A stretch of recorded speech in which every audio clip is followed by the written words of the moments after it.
Introduction. Jean Piaget and Lev Vygotsky are known for their enormous contributions to the field of education through their works in developmental psychology. The two psychologists were contemporaries and are frequently compared to each other in relation to their theories and approaches. Both of the scholars have made a significant impact not only on the development of psychology but on education as well. Their contributions are still influential and are widely discussed in today. In this paper, the similarities and differences between the theories and approaches of Piaget and Vygotsky will be discussed. Summary of the theories. Piaget and Vygotsky contributed to the way modern educators understand the learning and cognitive processes of children. Even though the approaches of the two psychologists are different, they provide a firm ground for modern practitioners to develop teaching strategies. Piaget's understanding of development is based on his constructivist theory, where he differentiated between various stages of development. In Piaget's theory, the child is the main facilitator of the learning and cognitive processes. At the same time, Vygotsky's theory takes social interactions and learning as the basic components that determine the development of the child. Differences. According to the view of Piaget, the cognitive development a child undergoes between the periods of infancy and youth can be divided into four main stages: sensoromotor, from 0 to 2 years old; preoperational, 2 to 7 years old; concrete operations, 7 to 11 years old; formal operations, 11 years old to adulthood. Piaget theorized that development had an end as well as a beginning. Vygotsky's understanding of the cognitive development of children relied on the concept of social learning and collaboration. That way, the psychologist believed that the accomplishments a child would achieve collaborating with other learners or a supervisor were much greater than those a child would make learning alone.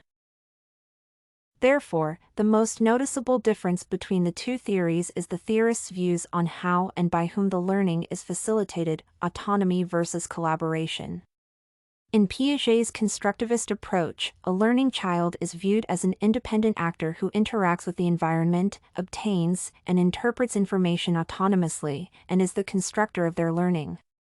According to Vygotsky's social development theory, the cognitive growth of a child is seen as a collaborative process that requires the participation of other individuals and social interactions as necessary conditions enabling the learning process. Similarities. The fundamental similarity between the two theories is their exploration of development as the basis for learning. Both Piaget and Vygotsky focused on the transition from one form of cognition or memory to another and attempted to explain the causes and processes that enable development. Moreover, it is important to mention that even though one of the theorists emphasized solitary learning and the other one favored the collaborative one, they both agreed that an individual exists inseparably from their environments and social interactions. In addition, Vygotsky and Piaget's perspectives on the human intelligence and consciousness were rather similar due to their non-reductionist point of view.